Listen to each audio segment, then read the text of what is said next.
The cabin air tasted stale, recycled 1,000 times over, carrying the faint metallic tang of anxiety and recycled breath. I pressed my forehead against the cool window, watching Rome's lights fade into pinpricks below. My reflection a ghost superimposed over the darkness, 25 years old, and I was fleeing. Again. The worn passport in my jacket pocket felt like both an anchor and a lifeline, evidence of too many departures, too few arrivals that mattered. My seat was near the back, where the engine's roar drowned out everything else. I preferred it that way. Anonymity had become my religion, and coach class was its cathedral. Around me, travelers settled into their own isolated worlds. Headphones on, eye masks secured, the universal signals of "don't talk to me." I understood. I'd perfected those signals myself. The flight attendant's perfume wafted past, something floral and expensive that didn't belong in this section of the plane. I caught the scent trail and followed it with my eyes, watching her hurry toward first class, with an expression I recognized too well, the manufactured calm of someone dealing with a situation spiraling out of control. That's when I heard it. A baby's cry, sharp and desperate, cutting through the engine noise like a blade. Not the fussy whimper of a tired infant, but the raw, primal scream of genuine distress. My body responded before my mind caught up. My chest tightened, a phantom ache blooming behind my ribs. I'd felt this before, this involuntary response to a child's suffering. Some instincts I'd learned couldn't be trained out of you, no matter how hard you tried to become invisible. The crying intensified. I heard murmured voices from first class. The attempted soothing that wasn't working. The baby's screams grew more frantic, and I felt each one like a physical blow. Around me, passengers shifted uncomfortably. A businessman 2 rows up yanked his noise-canceling headphones tighter. A woman across the aisle shot an irritated glance toward the curtain separating us from first class, as if her annoyance could somehow silence the child. I knew I should look away, mind my business, keep my head down the way I always did. But my hands had already begun to tremble, and not from fear this time, from something older, something that lived deeper than survival instinct. The curtain to first class pulled back, and the flight attendant emerged, her professional mask cracking at the edges. Behind her, for just a moment, I glimpsed him. He sat in the first row, and even from a distance, even through the partially obscured view, I could feel the weight of him. Dark suit, so precisely tailored it looked like liquid shadow. His hair was black, swept back from a face I couldn't fully see, but somehow knew was beautiful in the way dangerous things often are. Sharp angles, stern mouth, the kind of beauty that came with a price tag. He held the screaming infant against his chest with a careful rigidity that spoke of unfamiliarity, as if the baby were a grenade with a pulled pin. 2 men flanked him, standing despite the seatbelt sign, their postures identical, hands clasped in front, alert, scanning, security. The kind that didn't wear uniforms, because they didn't need to. Their presence alone announced what they were. The baby's cries reached a fever pitch, and I watched the man's jaw tighten. Even from here, I could see the tension radiating from him, the barely contained frustration of someone accustomed to control finding himself utterly powerless. His hands, large and undoubtedly capable of terrible things, held the infant with a gentleness that seemed to cause him physical pain. The flight attendant said something to him, gesturing helplessly. He responded with a single sharp movement of his head, not quite a nod, not quite a dismissal. The attendant retreated, and the curtain fell back into place, but not before I caught one more detail. The way his thumb moved in small circles against the baby's back, an unconscious gesture of comfort that his rigid posture contradicted. My throat constricted. I shouldn't care. I shouldn't feel this pull, this magnetic draw toward a stranger's distress. I'd built my entire existence around not caring, not getting involved, not letting anyone see the parts of me that still ached to help, to heal, to matter. But the crying. God, the crying. I was standing before I'd made the conscious decision to move. My legs carried me forward on autopilot, my hand reaching for the curtain. The businessman with the headphones glanced up at me with something between pity and disdain, another poor soul unable to tolerate the noise. He didn't understand. This wasn't about tolerance. This was about necessity. My fingers touched the heavy fabric of the curtain, and I hesitated. What was I doing? This was first class. This was a world I didn't belong to, filled with people who would see right through my thrift store jeans and clearance rack jacket. But the baby screamed again, a sound so raw it seemed to tear something open inside my chest, and I pushed through. The transformation was immediate. Leather seats, actual space between rows, warm lighting that didn't make everyone look half dead, and there, in the first row, he sat, up close. He was devastating. Young, maybe early 30s, with the kind of face that would have belonged on Renaissance sculptures if those sculptures had been carved from marble stained with sin. His eyes were the color of espresso, dark and bottomless, and they fixed on me the moment I stepped through the curtain. The force of his gaze was physical, a pressure against my chest that made breathing difficult. The baby in his arms couldn't have been more than 2 months old, face red and scrunched, tiny fists flailing, a boy, from the blue of his onesie, though the outfit was rumpled now, damp with sweat and tears. The 2 guards moved simultaneously, stepping forward to intercept me. I froze, suddenly acutely aware of every poor decision I'd ever made that had led to this moment. But the man raised one hand, just a slight lift of his fingers, and they stopped, remained standing, remained alert, but stopped. "Can I help you?" His voice was accented, Italian silk wrapped around razor wire. Each word perfectly enunciated, the English flawless but unmistakably foreign in its precision. I opened my mouth, and for a horrible second, nothing came out. Then, "The baby." My voice sounded small, insignificant. I might be able to help. His expression didn't change, but something flickered in those dark eyes. Assessment. Calculation. The baby screamed again, and I watched him flinch. Barely perceptible, but there. A crack in the armor. "You're a nanny?" He made it sound like an accusation. "No. How did I explain this? How did I put into words the involuntary response, the biological imperative I'd been running from for 3 years? I know why he's crying. The man's gaze traveled over me slowly, cataloging every detail. My worn clothes, my bitten nails, the way I held myself, hunched slightly, trying to take up less space. I knew what he saw. Someone insignificant, forgettable, poor. He looked at the baby, then back at me. The child's screams had taken on a desperate quality now, the sound of someone past the point of comfort, past the point of reason. "Show me," he said finally. I stepped closer, and the scent of him hit me, cedar and something darker. Something expensive that probably cost more than my rent. His cologne mixed with the baby's smell. That sweet milk and powder scent that made my body respond in ways I'd tried so hard to suppress. The infant's rooting reflex was obvious to anyone who knew what to look for. His tiny mouth opened and closed, searching, desperate. He was starving, and whatever bottle they'd tried to give him clearly hadn't worked. "He needs..." I started, then stopped. How did I say this to a stranger, to this stranger, who radiated danger the way other people radiated warmth? "Needs what?" Impatience edged his tone. The baby's screams reached a crescendo. Around us, I felt the guards tense, felt the pressure of their attention. The flight attendant hovered near the galley, wringing her hands. I took a breath. "He's hungry. He needs to be breastfed." Silence. The kind that preceded explosions. The man's expression didn't change, but I felt the temperature drop. "His mother," he said, each word carefully spaced, "is not available." There was a story there, dark and violent, and I knew better than to ask. I also knew what I was about to offer was insane, reckless, the kind of thing that got poor girls like me into situations they couldn't escape. But the baby screamed, and I felt my body respond.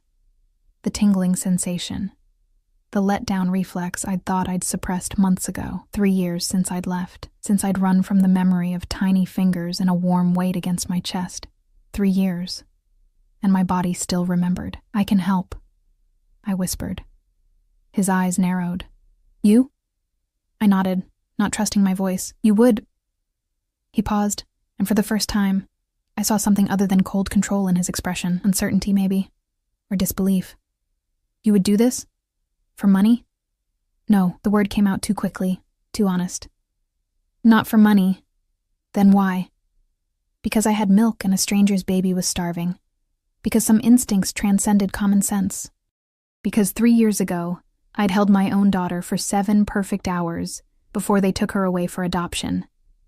And I'd been trying to atone for that surrender ever since.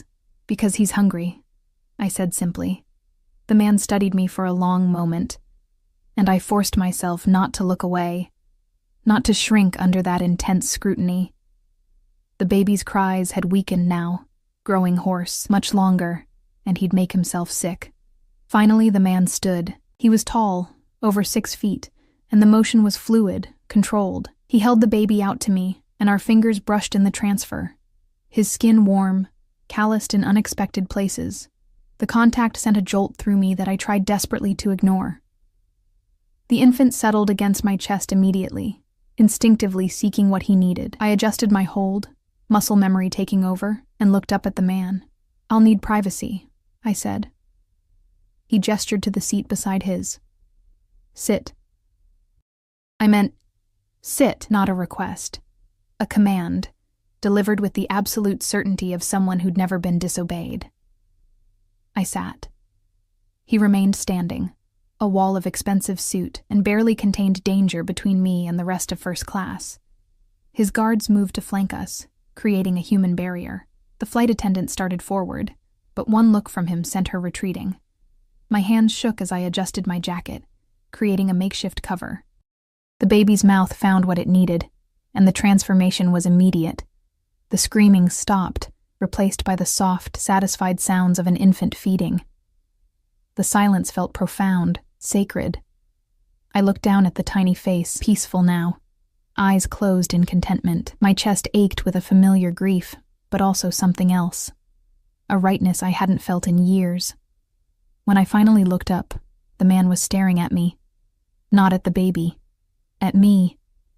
His expression was unreadable, but his eyes had darkened to something almost black. The intensity of his gaze made me want to squirm, to hide. But I couldn't look away. There was something predatory in the way he watched me, something possessive that had no right to exist between strangers. Your name, he said quietly. I hesitated. Names had power. Names made you real, traceable. Emma, I lied. His mouth curved slightly, not quite a smile. You're lying. My heart hammered. What's your real name? The baby stirred against me, and I automatically adjusted my hold, soothing him back into his feeding. The man's eyes tracked the movement, and something shifted in his expression. Something that looked almost like hunger. Sarah, I whispered, giving him the truth I'd meant to keep hidden. He nodded slowly, as if I'd confirmed something he'd already known. Then he moved, sinking into the seat across the aisle, angling his body toward mine. His posture was deceptively relaxed, but I could feel the coiled tension in him. The sense of a predator at rest, but never truly at ease. I am Dante, he said. Dante Caruso.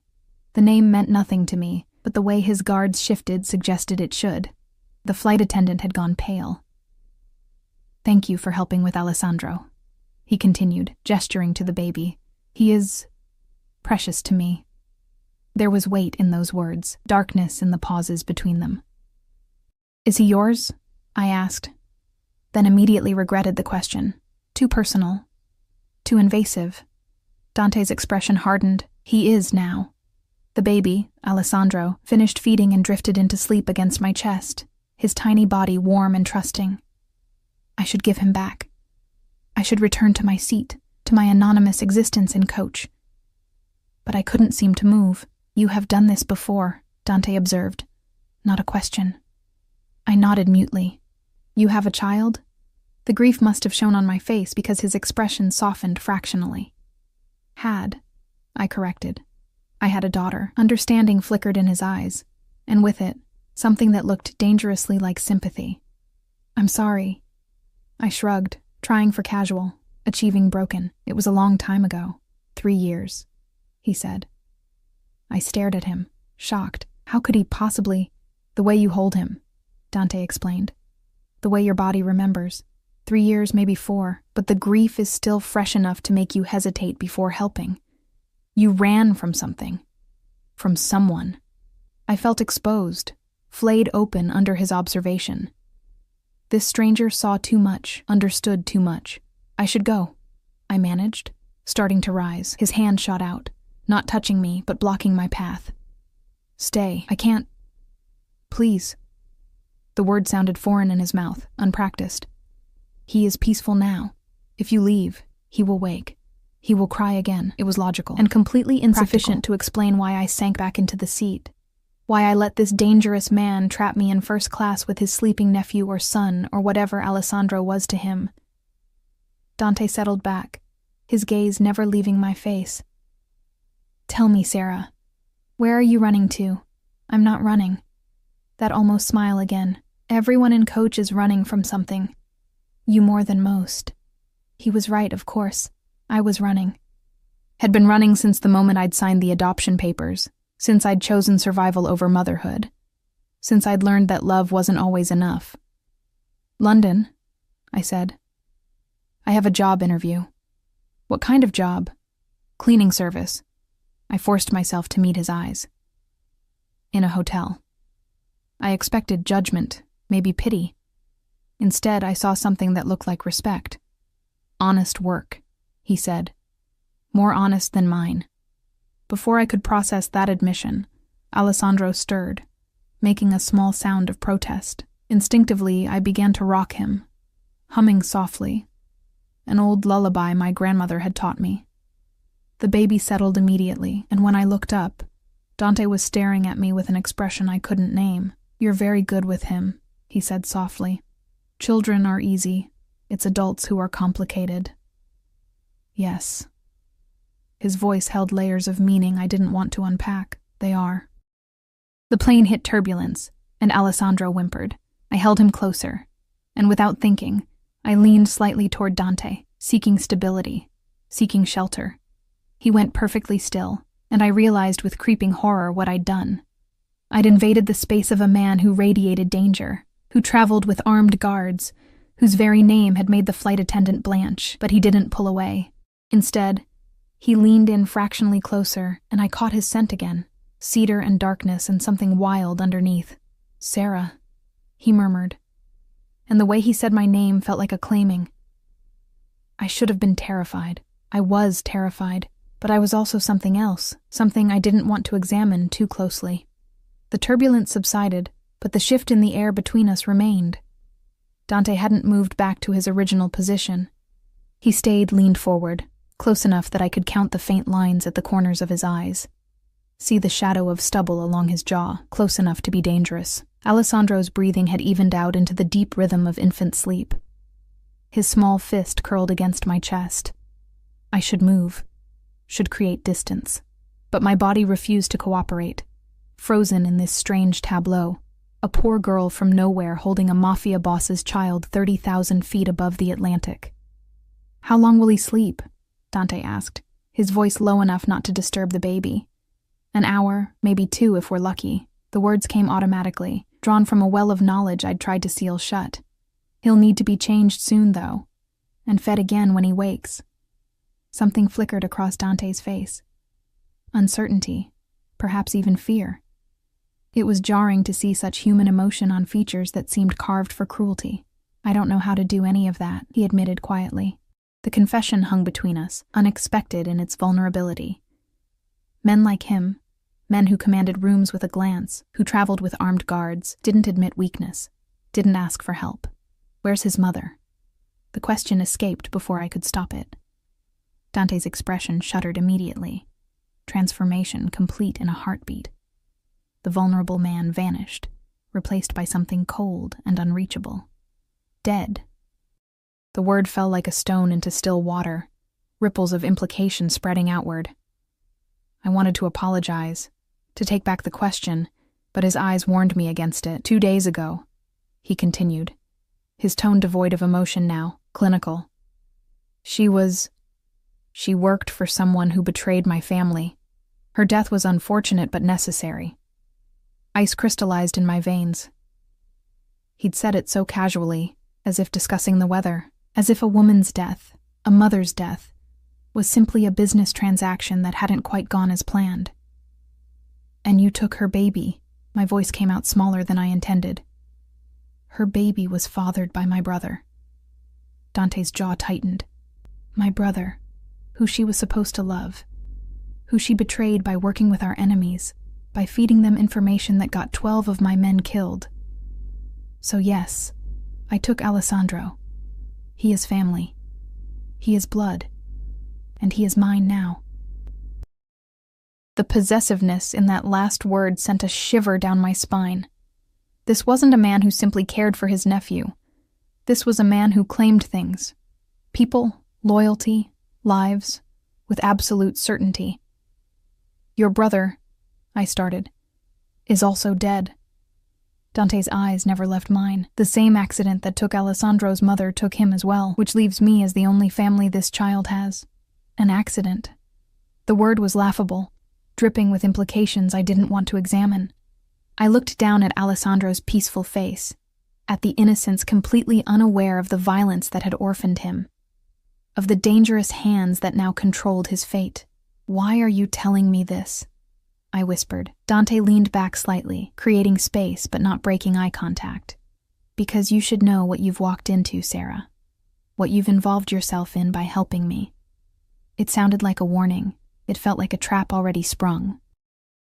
One of the guards, the taller one with a scar bisecting his left eyebrow, leaned down to murmur something in Italian near Dante's ear. Dante responded in the same language, his tone sharp, dismissive. The guard straightened but didn't move away, his attention fixed somewhere behind me. I turned slightly and saw what had caught his attention. A man 3 rows back, phone angled in our direction, taking pictures. Dante noticed my noticing. His expression didn't change, but he made a small gesture with his hand.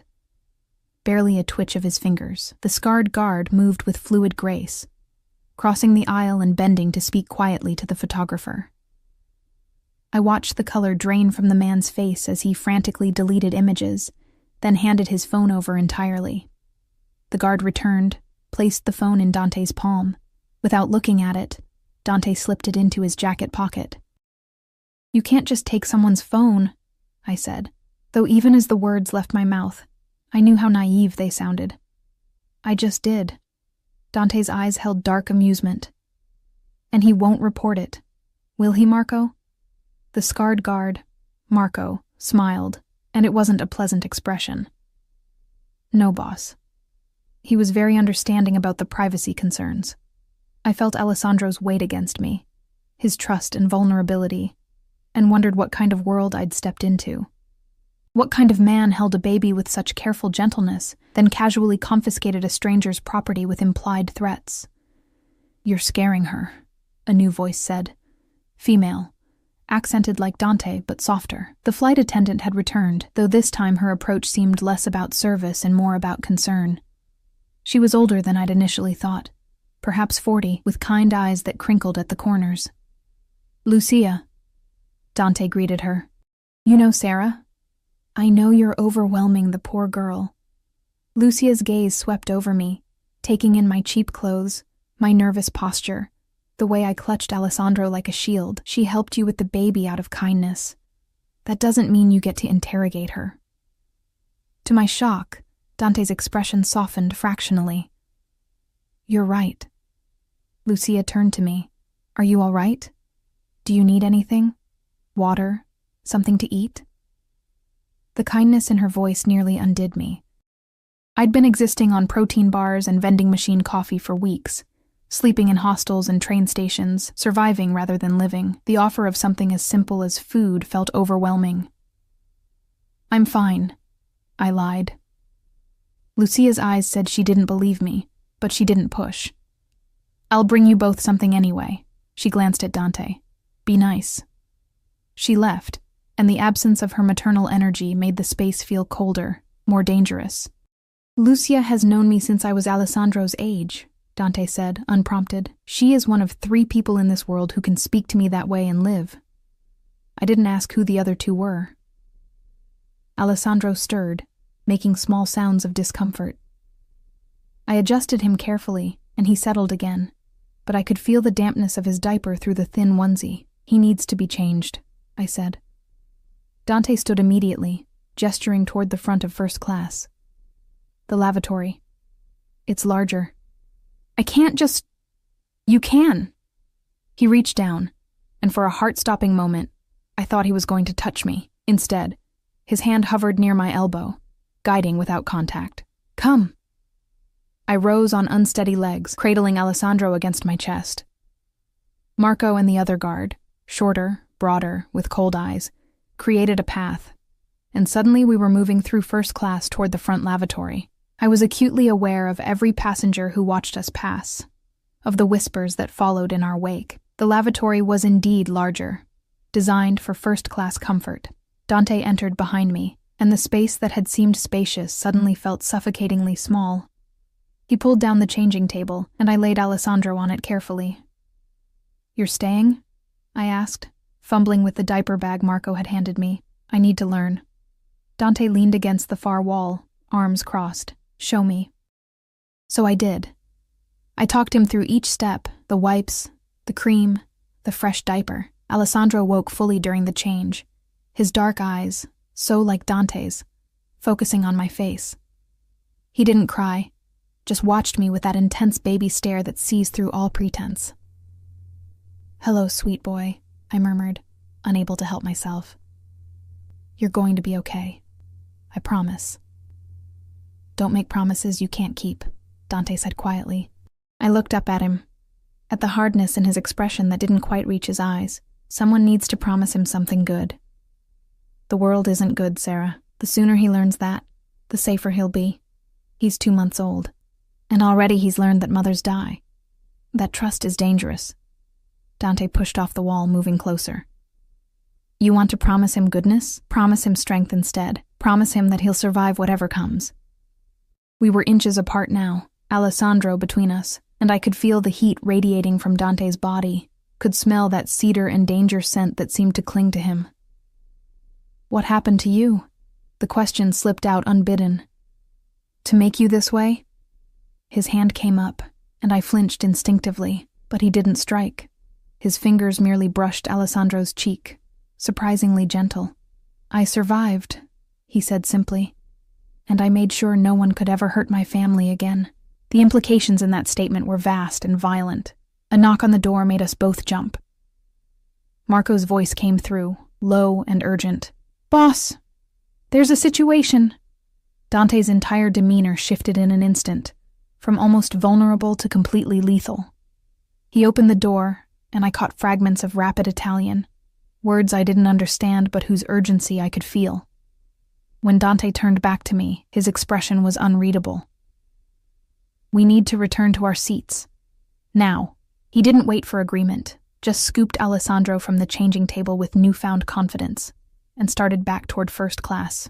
I followed, confused and increasingly frightened by the tension radiating from the guards. Back in our seats, Dante handed Alessandro to me without explanation. The baby fussed briefly, then settled against my chest, seeking comfort he somehow knew I could provide. Lucia appeared with a tray, sandwiches, fruit, bottles of water. She set it down on the armrest between Dante and me, her movements practiced and calm, despite the obvious tension in the air. "Eat," Dante commanded, his attention fixed on his phone now, fingers flying across the screen. I picked up half a sandwich, more to have something to do with my hands than from hunger, but the moment the first bite hit my tongue, real bread, actual turkey, fresh vegetables, my body reminded me how long it had been since I'd eaten properly. I devoured the sandwich, then reached for the fruit. Dante glanced up, caught me eating, and something softened in his expression. "When did you last have a real meal?" "Yesterday." Another lie. "Try again." I looked down at Alessandro, using him as an excuse not to meet Dante's eyes. 4 days. Silence. Then, "Lucia, bring everything you have. Sandwiches, the salads, the pasta from business class, all of it." "Dante, I can't," Lucia started. "Now."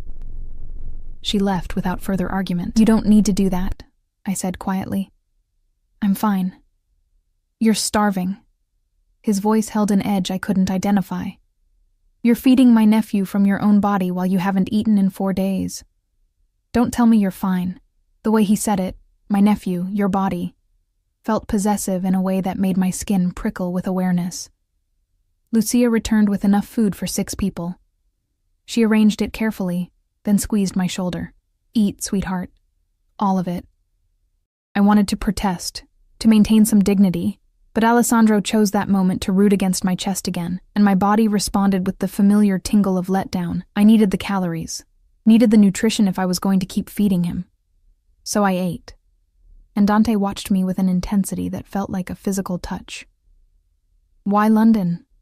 he asked after I'd finished the second sandwich. "Why not stay in Rome? There's nothing for me in Rome. Family?" I shook my head. "Friends?" Another shake. "Lover?" The word came out different from the others, weighted with something I couldn't name. "No." I met his eyes. "There's no one. There hasn't been anyone since—" I cut myself off. "Since you gave your daughter away." The bluntness of it stole my breath. "I didn't give her away.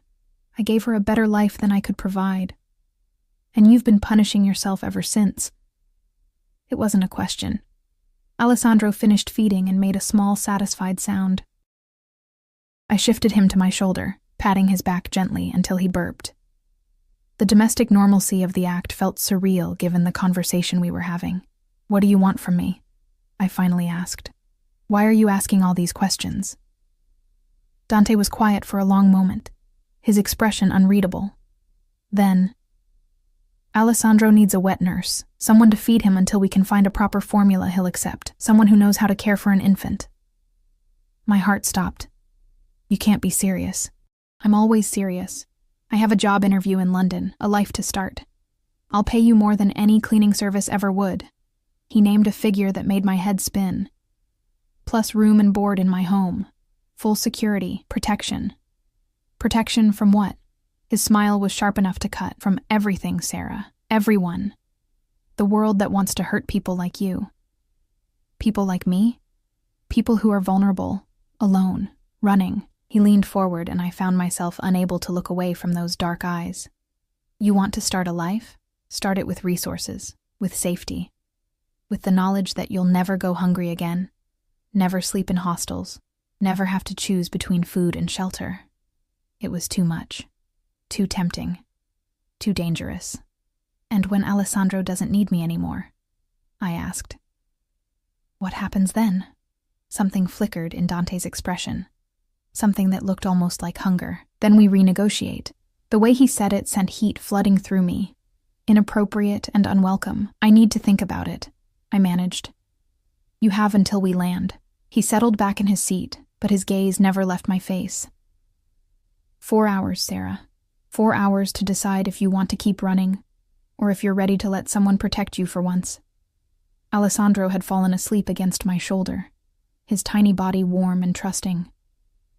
I looked down at him, at the innocent face unaware of the negotiations happening around him, and felt something crack open in my chest.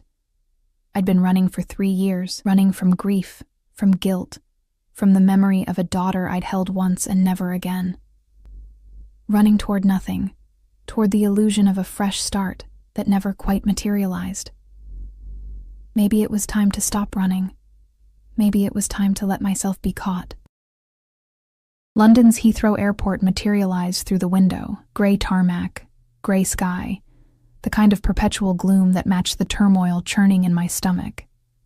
4 hours had passed in a blur of feeding Alessandro, answering Dante's questions, and pretending I hadn't already made my decision the moment he'd offered me safety. The plane touched down with barely a jolt.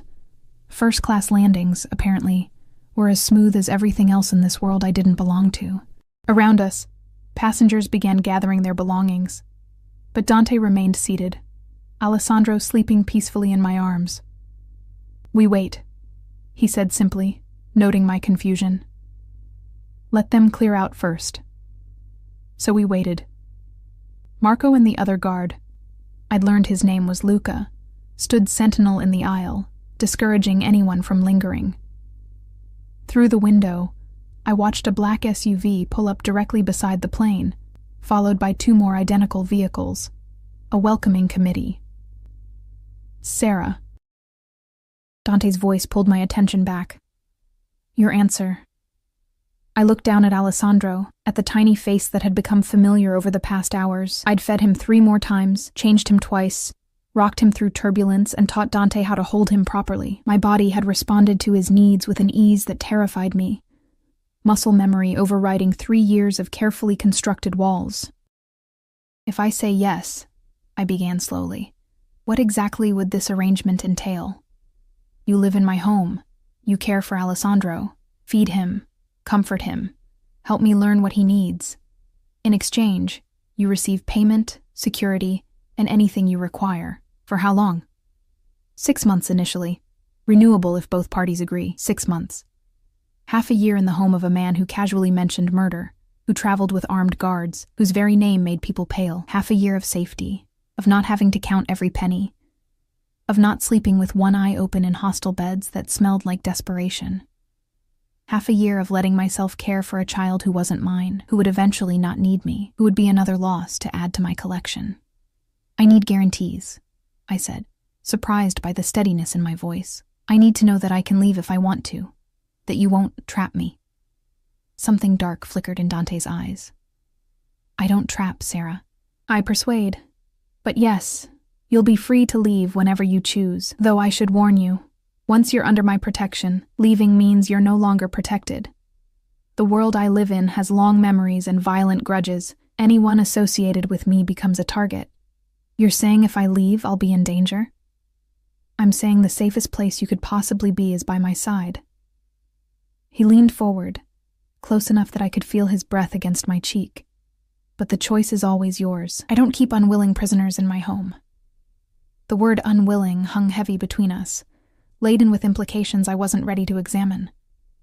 Okay, I whispered. Yes, I'll do it. Dante's expression didn't change, but something in his posture relaxed fractionally. Good. We'll need to move quickly once we disembark. Stay close to me.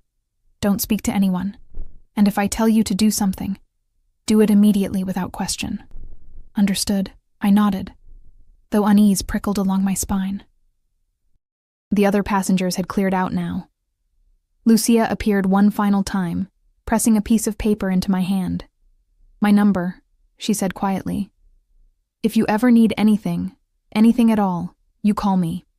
Day or night. I clutched the paper like a lifeline. Thank you. She kissed both my cheeks, then Dante's, murmuring something in Italian that made him shake his head. But there was affection in the gesture, a reminder that somewhere beneath the cold exterior, Dante Caruso was still human. Marco handed me a designer diaper bag. Gucci, I realized with a start, packed with everything Alessandro might need. Then we were moving, Dante's hand on the small of my back, guiding me through the empty first-class cabin, through the jet bridge, into the terminal. The airport was crowded, teeming with travelers and noise and the smell of coffee and anxiety. But around us, a bubble seemed to form. People instinctively moved aside as Dante passed, as if sensing the danger that radiated from him like heat. We bypassed customs entirely. A uniformed official simply nodded at Dante, waved us through with barely a glance at our passports. I wanted to protest. This wasn't how things worked. You couldn't just ignore immigration, but Marco's presence at my shoulder kept me silent. The SUVs waited just outside, engines running. The door to the middle vehicle opened, and Dante ushered me inside with a hand that was gentle but unyielding. The interior was cream leather and tinted windows, luxury that felt obscene given where I'd been sleeping a day ago. Dante slid in beside me, close enough that our thighs touched. Marco took the front passenger seat while Luca disappeared into one of the other vehicles. The driver, an older man with silver hair and alert eyes, caught Dante's gaze in the rearview mirror and nodded once before pulling away from the curb. Alessandro stirred against my chest, and I automatically began the swaying motion that soothed him. Dante watched, his expression unreadable. "Where are we going?" I asked. "Kensington. I have a house there." "Not an apartment. A house. In Kensington, where property cost more per square foot than most people earned in a year." The city rolled past the tinted windows, Iconic red buses, black cabs, Georgian architecture mixed with modern glass towers. I'd imagined arriving in London so many times, pictured myself emerging from the tube with my backpack, finding my way to some cramped shared flat in Zone 4 or 5. This version, luxury SUV, Mafia escort, baby in my arms, had never featured in those fantasies. "You're very quiet," Dante observed. "I'm trying to process." "Process what?" "That 24 hours ago I was sleeping in a hostel in Rome with bedbugs and a broken lock on my door.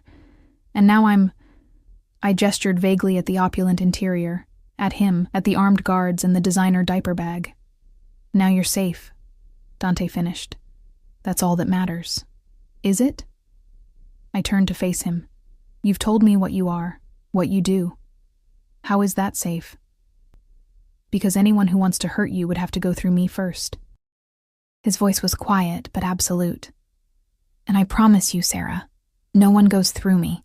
The conviction in his words should have frightened me. Instead, it sparked something warm and dangerous in my chest, something that felt uncomfortably like relief. We turned onto a tree-lined street, grand white houses rising on either side like temples to wealth.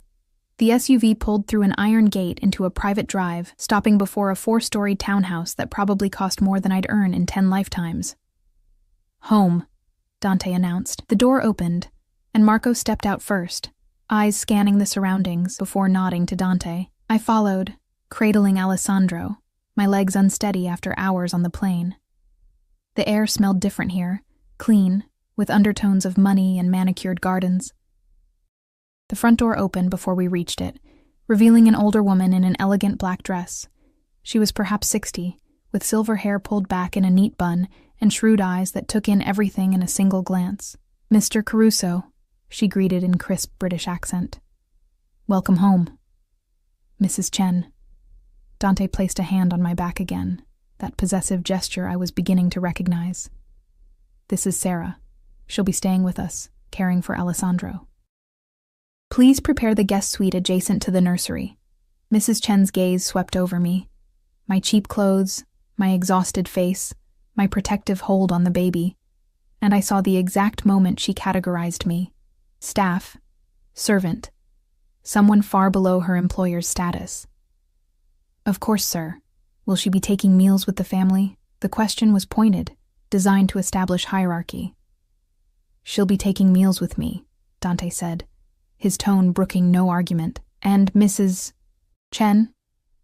Sarah is under my direct protection. That means she is to be treated with the same respect you'd show me. Is that understood?" Mrs. Chen's expression didn't change, but something shifted in her posture. "Perfectly, sir." We entered the house, and I tried not to gape. Marble floors, crystal chandeliers, artwork that probably belonged in museums. Every surface gleamed, every corner perfect. This wasn't just wealth. This was dynasty money, old power dressed in modern luxury. "The nursery is on the 3rd floor," Mrs. Chen explained, leading us up a sweeping staircase. "We've prepared it according to your specifications, Mr. Caruso, though given the circumstances, certain items are still being delivered." The circumstances being that Alessandro's parents had been alive 3 days ago, that this nursery had been assembled in frantic haste for an infant orphaned by violence. The nursery itself was stunning. Soft gray walls, white furniture, every possible baby item arranged with magazine-worthy precision. A crib that looked like it cost more than a car. A changing table stocked with organic products, toys and books, and a rocking chair positioned near tall windows that overlooked a private garden. "And the guest suite?" Dante prompted. Mrs. Chen opened an adjoining door, revealing a bedroom that made my hostel accommodations look like a prison cell. King-sized bed with crisp white linens. An ensuite bathroom visible through another doorway. Windows dressed in silk, furniture that whispered old money. "This is too much," I breathed. "This is necessary," Dante corrected. "Alessandro will wake frequently. You need to be close." He was right, of course, but the intimacy of it, sleeping one room away from Dante's nephew, embedded in his household, under his protection, felt like stepping into a trap I couldn't see the edges of. Alessandro began to fuss, hungry again. My body responded immediately, the letdown reflex triggering even before he'd fully started crying. I should feed him, I said. Use the nursery. I'll have Mrs. Chen bring you something to eat. Dante hesitated, then added, There are clothes in the closet, your size. Lucia texted me your measurements from your passport photo. I stared at him. You bought me clothes. You'll need appropriate attire if you're living here. I have clothes. You have 2 pairs of jeans and 3 shirts, all of which have seen better days. His tone was matter of fact, not cruel. Accept the gift, Sarah. It wasn't really a gift, I realized. It was a transformation. He was dressing me in his world's uniform, making me fit the role he'd assigned me, but I was too tired to argue, too hungry, too overwhelmed. So I simply nodded and carried Alessandro to the rocking chair, settling in to feed him while Dante watched from the doorway. I have business to attend to, he said after a moment. Marco will be stationed in the hallway. If you need anything, tell him. Don't leave this floor without informing him first. Am I a prisoner? The question came out sharper than intended. Dante's expression softened fractionally. You're protected. There's a difference. He left before I could respond, and I heard his footsteps descending the stairs, heard low voices in Italian echoing up from below, then silence, broken only by Alessandro's contented feeding sounds and my own racing heartbeat. I looked around the nursery, at the wealth surrounding me, the luxury I'd never imagined possessing, the golden cage I'd just agreed to inhabit. Through the window, London sprawled gray and indifferent, a city full of people who had no idea what happened in houses like this, behind gates like those, under the protection of men like Dante Caruso. Alessandro's hand found my finger, gripping tight, and I felt something shift in my chest. 3 years ago, I'd held my daughter like this. 3 years ago, I'd made the choice to give her away, to give her the life I couldn't provide. Now here I was, holding another woman's baby, employed by the man who'd ensured that woman would never hold her son again. What had I agreed to? What had I become? Alessandro looked up at me with those dark, trusting eyes, and I realized with creeping horror that it didn't matter. I was already caught, already claimed, already his, and by extension, Dante's. The trap had sprung, and I'd walked into it willingly, lured by promises of safety and the desperate need to stop running. Outside, the London sky darkened toward evening, and in the hallway I heard Marco's measured footsteps, back and forth, a reminder that I was protected, a reminder that I was owned. The first week passed in a haze of sleepless nights and careful navigation. Alessandro woke every 2 hours like clockwork, his cries pulling me from dreams where I was still running, still alone, still free. Each time, I would stumble into the nursery, lift his warm weight from the crib, and settle into the rocking chair while London slept beyond the windows. Dante appeared at odd hours, 3 in the morning, dawn, midday, materializing in the doorway like a shadow given form. He never announced himself, just watched as I fed Alessandro, his presence both intrusive and strangely comforting. Sometimes he would ask questions. Is he eating enough? Why does he make that sound? Should his skin be this color? Other times he simply observed in silence, those dark eyes cataloging every movement, every touch. On the 4th night, I woke to find him already in the nursery, holding Alessandro against his chest with growing confidence. The baby was crying, that particular wail that meant hunger. And Dante's expression held a helplessness that didn't belong on a man who commanded empires. I tried the bottle, he said, when he noticed me in the doorway. He won't take it. I crossed the room, still half asleep, and reached for Alessandro. Our hands brushed in the transfer, and Dante's fingers lingered a moment too long against my wrist, his touch burning even through my exhaustion. He knows the difference, I explained, settling into the chair. Between bottle and breast, some babies are particular. Dante sank into the second chair Mrs. Chen had added to the room. Leather, oversized, positioned so he could watch without hovering. Tell me about your daughter. The request caught me off guard, made me fumble with my nightshirt. Why? Because you loved her. Because you gave her away. Because I need to understand who's caring for Alessandro. It was the most honest he'd been since we'd met. No pretense of business arrangement, no careful distance. Just raw curiosity and something that looked like concern. So I told him. About the pregnancy at 22. About the father who disappeared the moment he'd learned. About the 7 hours I'd held her before signing the papers. About choosing open adoption. About the letters I received twice a year.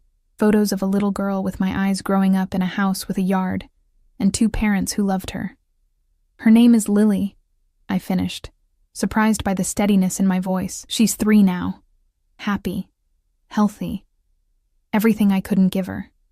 Dante was quiet for a long moment, his gaze fixed on Alessandro. You think you failed her? I did fail her. No. His eyes met mine, fierce and certain. You loved her enough to give her more than you had. That's not failure, Sarah. That's sacrifice. The validation in his words cracked something open inside me.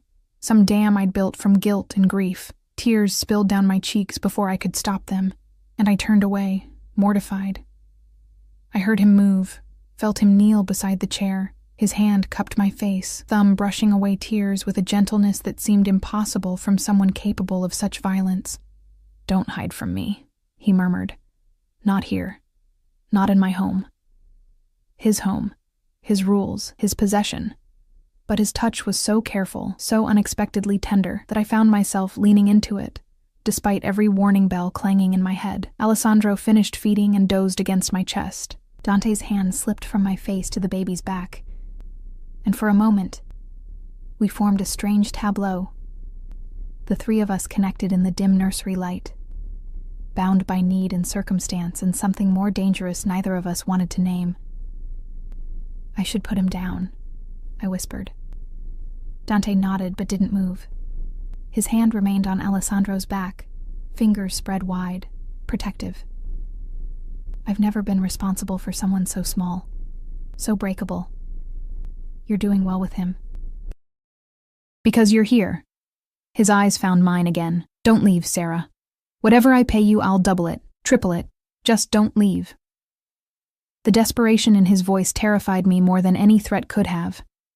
This was a man accustomed to control, finding himself utterly dependent on a stranger, on me. The power imbalance we'd started with had shifted somehow, become muddied and complicated. I'm not leaving, I promised, though I wasn't sure which of us I was trying to convince. By week 2, a routine had established itself. I woke with Alessandro's cries, fed him, changed him, played with him in the nursery while Dante conducted business in his study down the hall.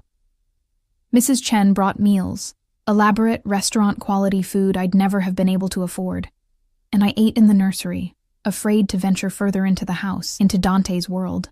But Dante had other plans. You're eating dinner with me tonight, he announced one afternoon, appearing in the nursery doorway in a different suit.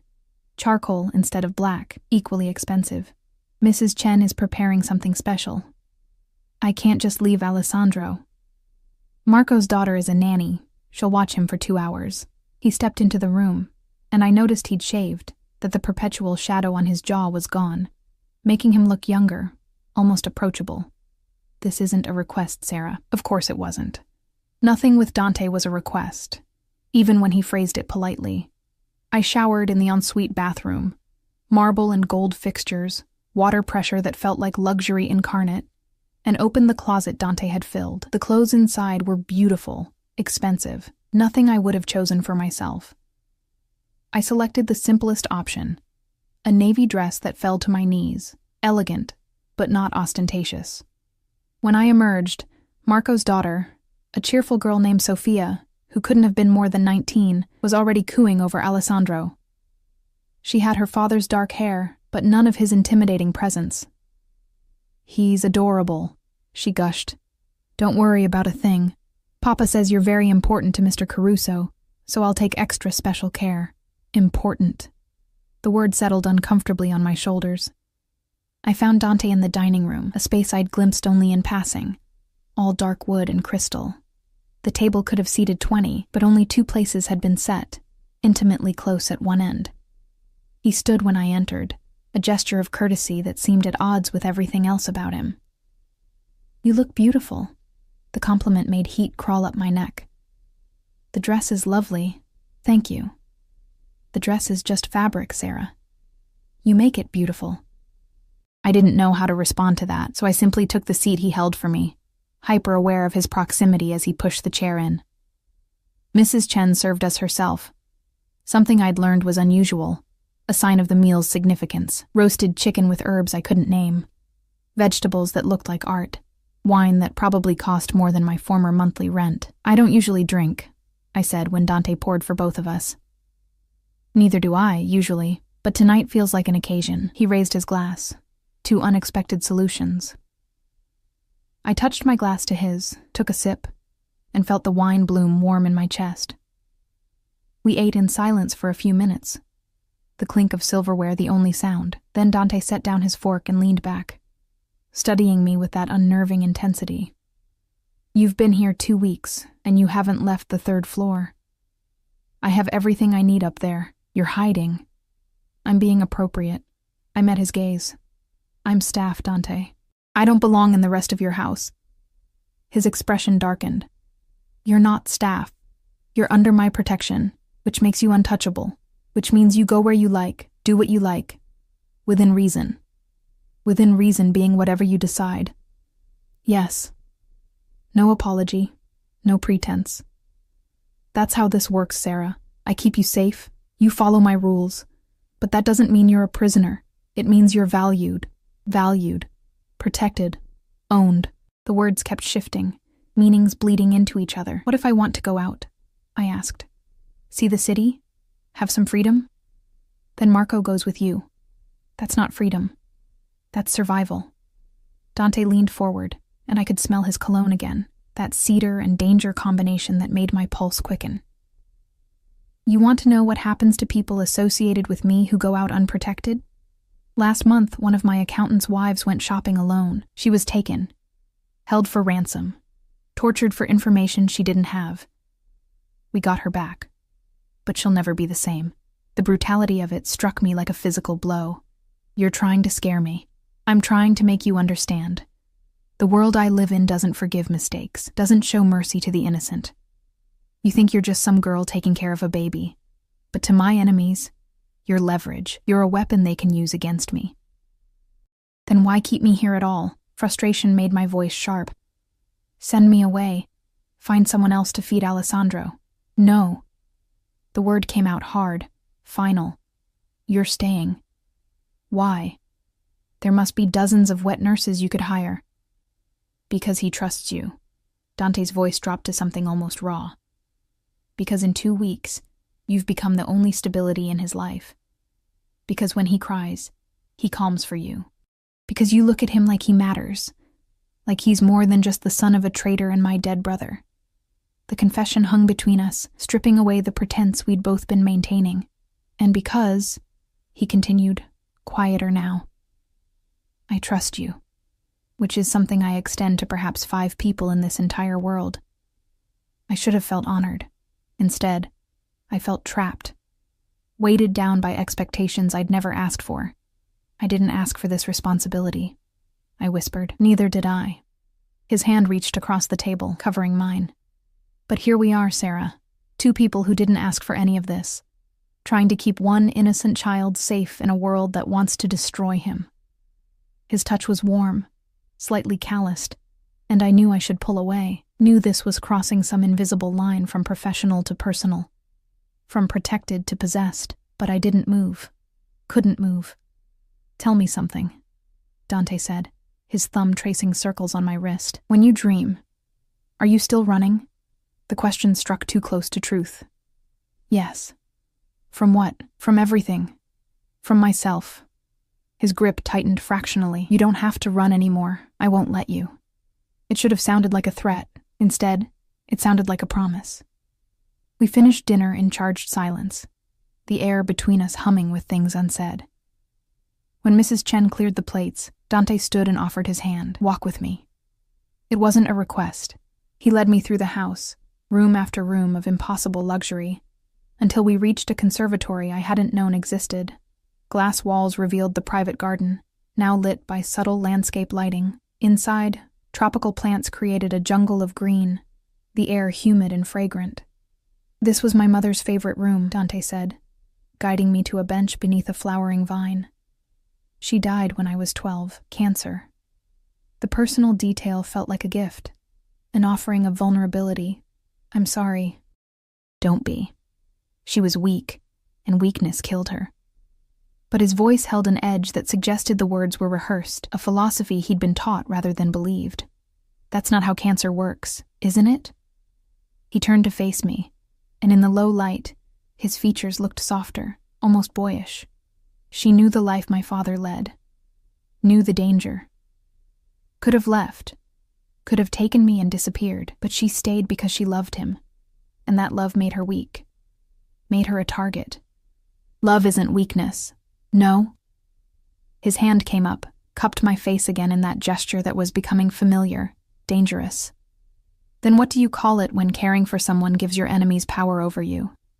When their safety becomes more important than your own? His thumb brushed my lower lip, and heat flooded through me. Inappropriate and undeniable. Dante, I breathed, half warning, half plea, I know. His forehead touched mine, and we stayed like that, breathing the same air, teetering on the edge of something neither of us should want. I know this is wrong. I know I shouldn't. But Sarah, God help me. I can't stop thinking about you, can't stop wanting to keep you here, safe. Mine. Mine. That possessive word again, the one that should send me running but instead made something clench low in my belly. This can't happen, I whispered. I work for you. I take care of Alessandro. This would complicate everything. Everything is already complicated. His nose brushed against mine, a whisper of contact that made my breath catch. Tell me you don't feel this. Tell me I'm alone in this madness, and I'll back away. I'll never touch you again. But I couldn't tell him that. Couldn't lie when his breath was warm against my lips, when my body was betraying me with every racing heartbeat. I feel it, I admitted. But that doesn't mean... He kissed me. It was soft at first, questioning, giving me space to pull away, but when I didn't, when I made the fatal mistake of kissing him back, it deepened into something hungry, desperate. His hands tangled in my hair, pulling me closer, and I let myself drown in the taste of wine and want and terrible decisions. When we finally broke apart, both breathing hard, reality crashed back in. I should check on Alessandro, I managed, standing on shaky legs. Dante caught my wrist, his grip gentle but unyielding. Sarah, this doesn't have to mean anything changes. You're still safe here, still protected. Everything just changed, I said quietly. You know it did. I left before he could respond, fled back through the beautiful house to the third floor where Sophia sat, reading, Alessandro asleep in his crib.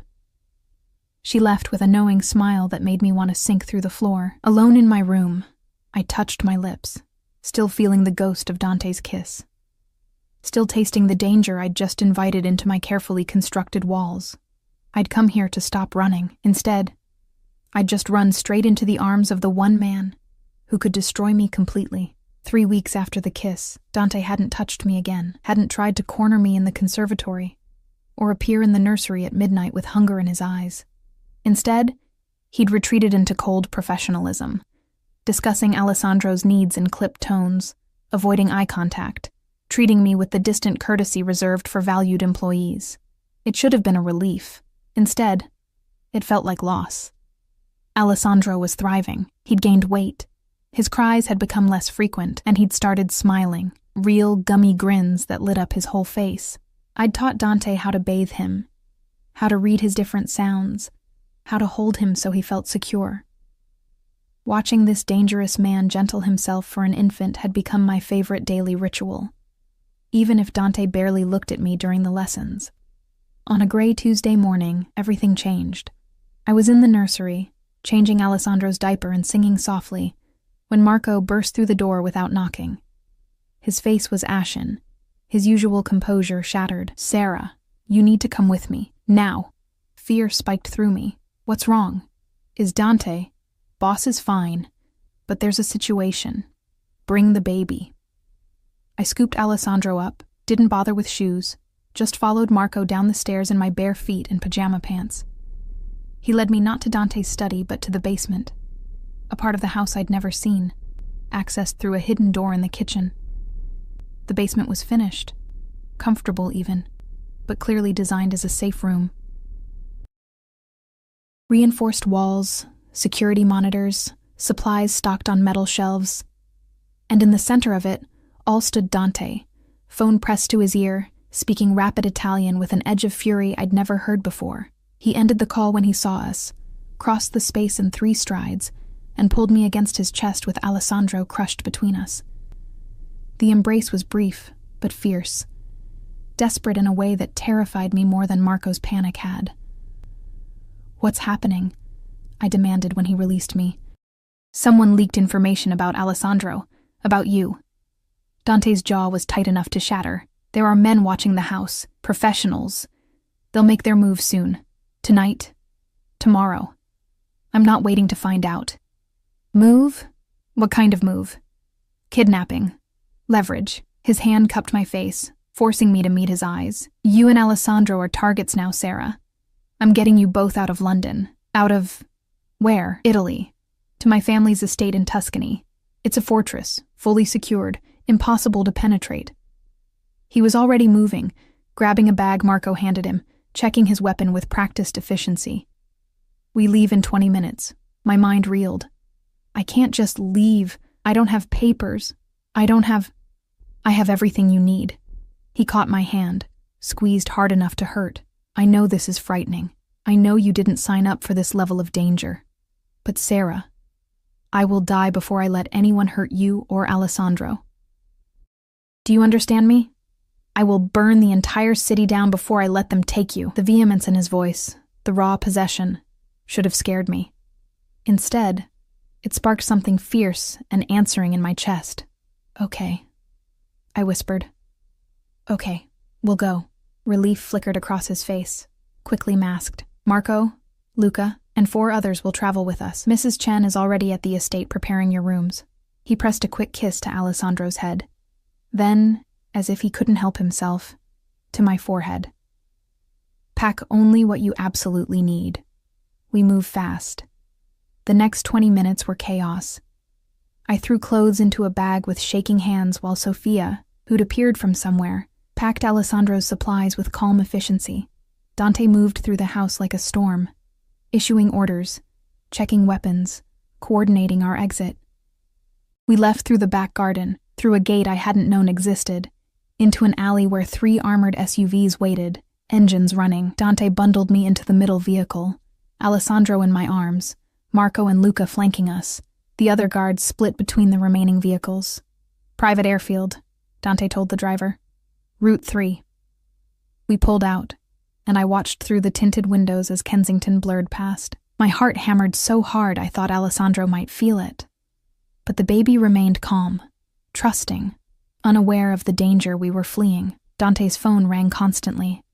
Terse conversations in Italian, orders given and received. His free hand found mine, laced our fingers together, held on like I was the only thing anchoring him to sanity. "I'm sorry," he said quietly during a lull in calls.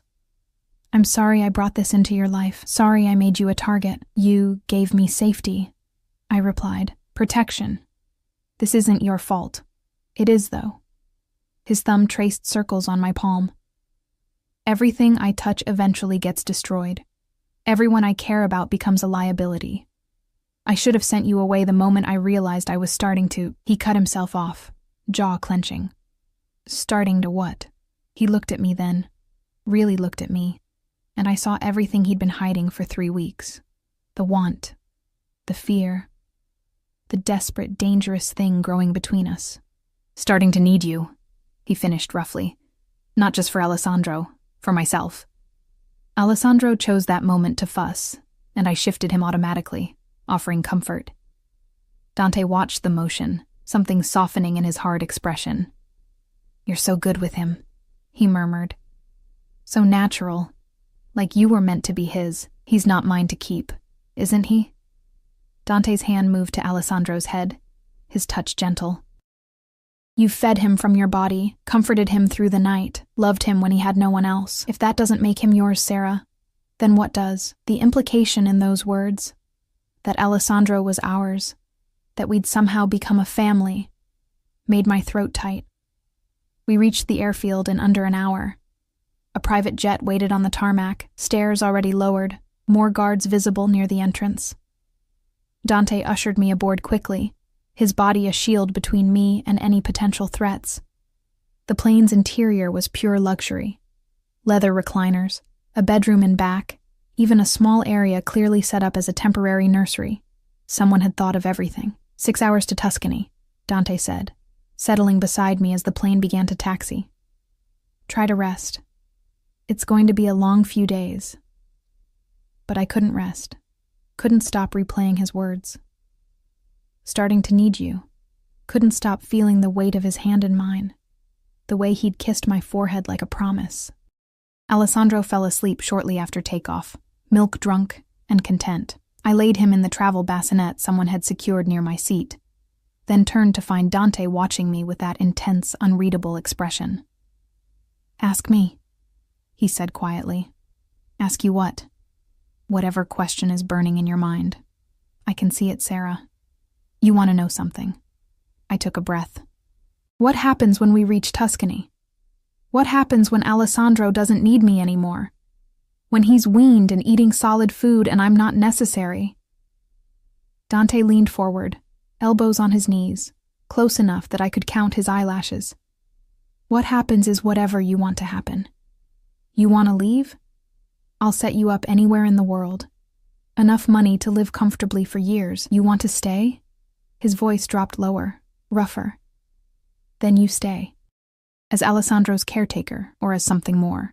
The choice is yours, Sarah. It's always been yours. Something more, I repeated. Like what? Like mine. The word fell between us, heavy and irrevocable, not as an employee, not as staff, as someone I protect because I want to, because I need to, because the thought of you out in the world without me makes me violent. My heart was doing strange things in my chest, racing and stuttering. That's not healthy, Dante. That's not... I know. He reached up, cupped my face with both hands now, forcing me to hold his gaze. I know it's obsessive, possessive, everything wrong and dangerous about me. But I can't help it, Sarah. From the moment you walked through that curtain on the plane, something shifted. You looked at Alessandro like he mattered, looked at me like I was human despite everything you knew about me. And I was lost. This is crazy, I whispered. We barely know each other. I know you bite your nails when you're nervous. I know you hum the same lullaby to Alessandro every night. Something your grandmother taught you. I know you cry in the shower when you think no one can hear, grieving the daughter you gave up. I know you take your coffee black because you can't afford to develop expensive tastes. I know. I kissed him to shut him up, to stop the litany of observations that proved he'd been watching me as intently as I'd been trying not to watch him. This kiss was different from the first, less desperate, more deliberate. A choice, rather than a surrender. When we broke apart, Dante's eyes were dark with want, and something deeper, more dangerous. Tell me you'll stay, he demanded. Tell me this isn't just until Alessandro is weaned. Tell me... I'll stay, I interrupted. The words felt like jumping off a cliff, terrifying and liberating. Not forever. I can't promise forever, but I'll stay, Dante. For now.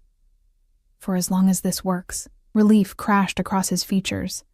He pulled me against his chest, and I went willingly, let myself be held by this dangerous, damaged man who'd somehow become essential to my survival. For now is enough, he murmured against my hair. For now, I can work with. The Tuscan estate was everything he'd promised. Ancient stone walls, sprawling vineyards, security that would make a military base jealous. The main house dated back centuries, all high ceilings and frescoed walls and the kind of history you could feel in the stones. Mrs. Chen had outdone herself. My rooms, because they were mine now, plural, a whole suite, connected to the nursery, which connected to Dante's bedroom. A deliberate arrangement that made his intentions crystal clear. The first night, after I'd fed Alessandro and put him down, Dante appeared in my doorway, not asking permission, just standing there with an expression that made my pulse race. Can I come in?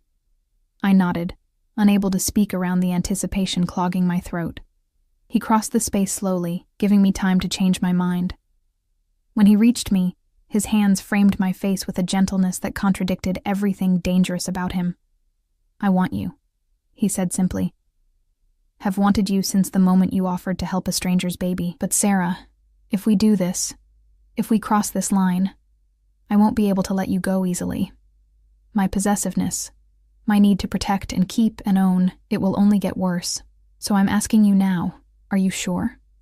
I should have said no, should have maintained boundaries, protected my heart, but I was tired of running, tired of denying myself connection because I was afraid of loss. "I'm sure," I whispered.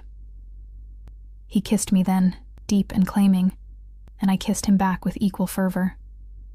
His hands were everywhere, my hair, my waist, pulling me closer until there was no space between us. When he lifted me, I wrapped my legs around him instinctively, and he carried me to the bed without breaking the kiss. What followed was intense, overwhelming. Everything I'd known it would be with him. He was demanding but attentive, possessive but careful. And when it was over, when we lay tangled together in sheets that smelled like lavender and him, I felt something shift inside me, some final wall crumbling. "Mine," he murmured against my shoulder, the word both question and statement. "Yours," I agreed, too sated and safe to lie. 6 months later, Alessandro took his first steps in the estate's garden, wobbling between Dante and me with a gummy grin. He'd been weaned for 2 months now, eating solid foods with enthusiastic mess, but I'd stayed. Not because of any contract or obligation, but because somewhere between London and Tuscany, between fear and safety, I'd fallen in love. With Alessandro, yes, but also with Dante, with his fierce protectiveness, his unexpected gentleness, the way he'd learned to be human again through caring for his nephew, through loving me.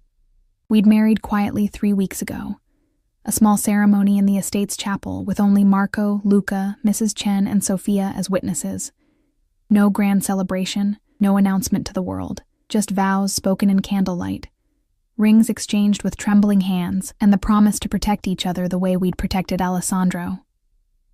I still wrote letters to Lily's adoptive parents, still cherished the photos they sent, but the grief that had driven me for 3 years had softened into bittersweet acceptance. I'd made the right choice for her, and now I was making the right choice for myself. "Mama!" Alessandro squealed, stumbling toward me on unsteady legs. The word stopped my heart. He'd started saying it 2 weeks ago, and Dante had immediately offered to correct him, to teach him I wasn't his biological mother. But I'd asked him not to, because in every way that mattered, I was Alessandro's mother. I fed him, comforted him, loved him with a fierceness I'd thought I'd lost forever. I caught him as he reached me, swung him up into my arms. "Such a clever boy. You walked all by yourself." Dante appeared beside us, his arms wrapping around both of us, creating a circle of safety and warmth. "My family," he murmured, pressing a kiss to my temple, then Alessandro's head. "Our family," I corrected, reaching up to touch his face. He caught my hand, kissed my palm. "Our family," he agreed. That night, after Alessandro was asleep in his nursery, Dante and I stood on the terrace overlooking the vineyards. The Tuscan sunset painted everything gold and rose, the air warm with late summer. "Do you ever regret it?" Dante asked quietly. "Saying yes on that plane, staying when you could have run?" I thought about the girl I'd been, running from grief, running from connection, convinced that safety meant solitude. Then I thought about the woman I'd become, strong enough to accept protection, brave enough to risk her heart, wise enough to know that sometimes the scariest choice is the right one. "Never," I said, and meant it absolutely. Not for a single moment. He pulled me closer, and we watched the sun sink below the hills, painting the sky in shades of promise. In the nursery, Alessandro slept peacefully, protected by walls both literal and metaphorical, and in my chest, my heart beat steady and sure, no longer running, just living, just loving, just home. Behind us, the ancient estate stood solid and eternal, a fortress that had weathered centuries. Inside its walls, a new family had been forged, not from blood and tradition, but from necessity, choice, and the kind of love that grows in the spaces between danger and safety. I'd boarded that plane to London, running from my past, desperate and alone. I'd walked through a curtain into first class, seeking only to help a crying baby. Instead, I'd found everything I'd been running from: purpose, protection, family, love. And when Alessandro woke at midnight, as he sometimes still did, when Dante and I both responded to his cries, when we stood together in the nursery bathed in nightlight glow, that's when I knew with absolute certainty that some traps are worth walking into. Some cages are meant to feel like home,